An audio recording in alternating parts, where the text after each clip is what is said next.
Então, pessoal, eu dividi a apresentação anterior para, a partir daqui, falar com vocês a respeito das moléculas mais recentes, dos novos grupamentos químicos utilizados como ectoparasiticidas, ok? Então, eu preferi dividir dessa forma, que eu acredito que fica mais didático.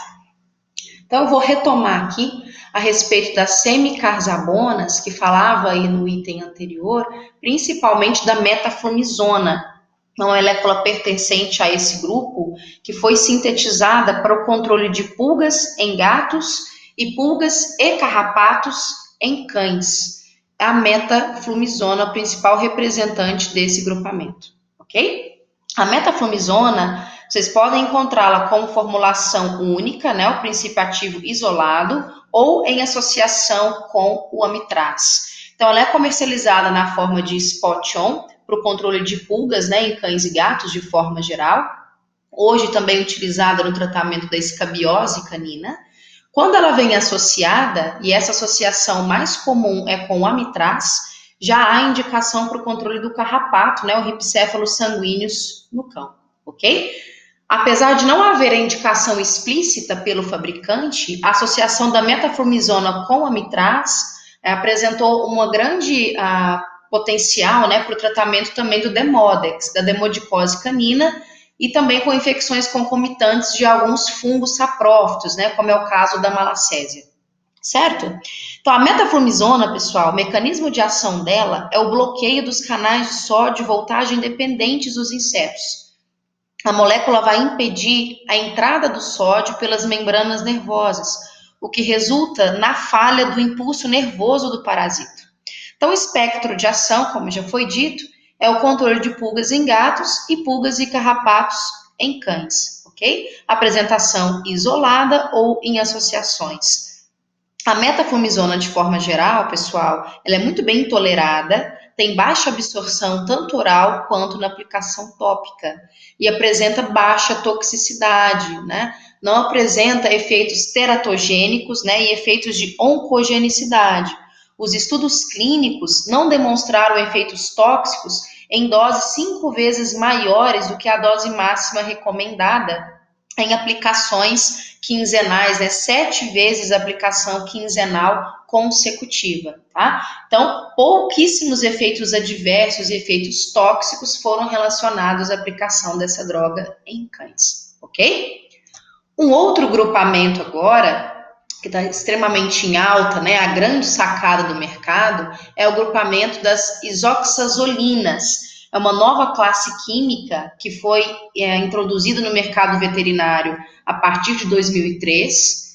E aqui no Brasil, eu até presenciei o lançamento de alguma dessas drogas, acredito que em 2014, mais ou menos, 2015. Né? 3 princípios ativos foram aprovados, né, para uso animal nesse grupamento. O afoxolaner, frurolaner e o sarolaner.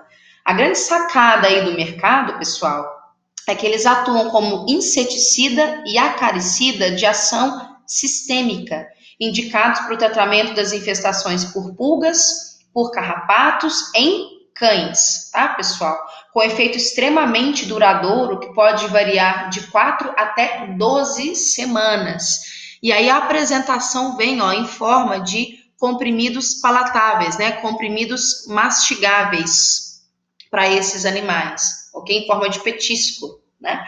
A forma de ação, o mecanismo de ação dessas drogas funcionam como agonistas de receptores GABA e também de receptores glutamato dos canais de sódio no sistema nervoso central e na junção neuromuscular do parasito.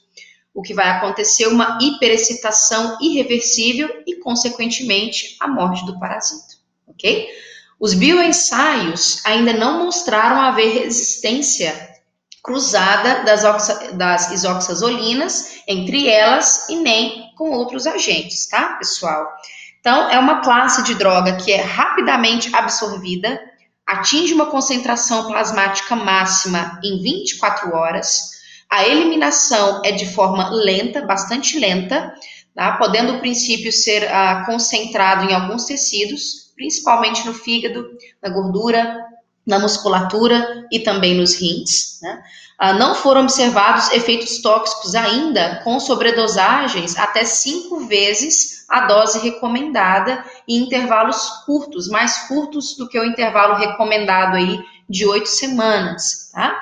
Mas essa eliminação lenta, a transformação hepática e a eliminação principalmente pelas fezes, nós clínicos temos tido uma preocupação recente com o uso dessas drogas, né, pessoal, que geralmente são trimestrais, né?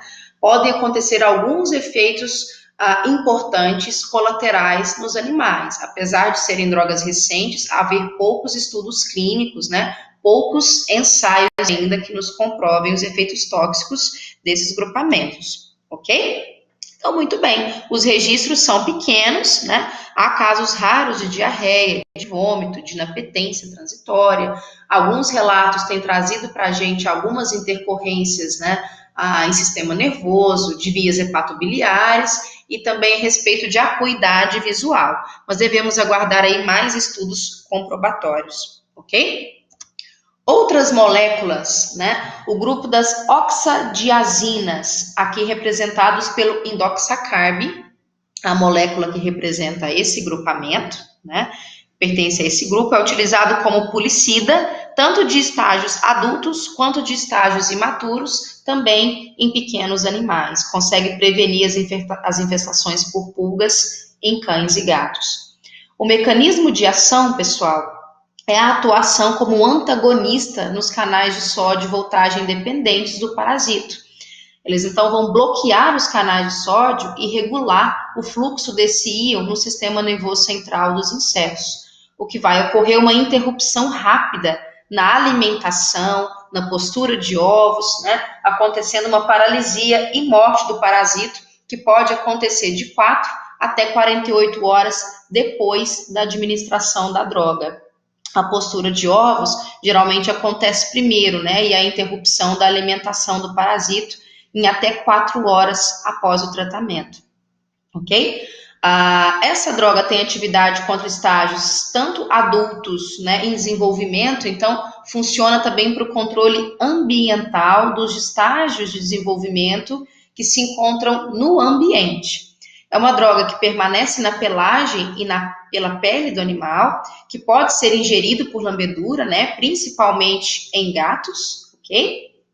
A porção que é absorvida vai ser biotransformada no fígado em metabólitos inativos e a excreção vai acontecer através das fezes, pessoal. Os efeitos tóxicos. Pode acontecer fraqueza, depressão, cialorreia, alguns movimentos anormais, incapacidade do animal de permanecer de pé, né, de permanecer em estação, o animal ficar com a cabeça mais inclinada, e esses efeitos colaterais acontecem mais na sobredosagem, né, ou por lambedura excessiva, ok?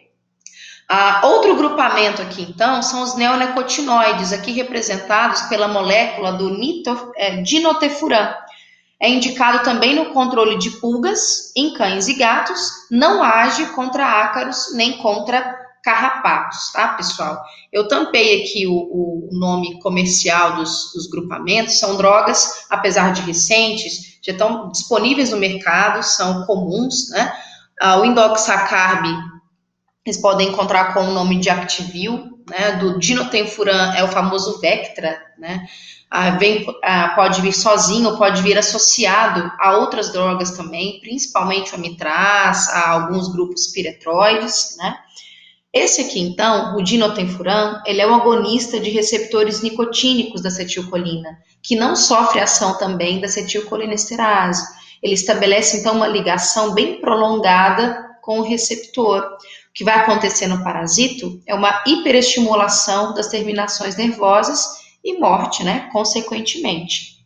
Também não é absorvido pela pele, pode ser ingerido por lambeduras acidentais, né, e quando ingerido ele é rapidamente absorvido e distribuído, né, inclusive essa absorção ela acontece em muitos tecidos, tem a capacidade então de atravessar a barreira hematoplacentária, ser excretado inclusive também através do leite. Então, é contraindicado, né, em animais prens e animais lactantes, tá?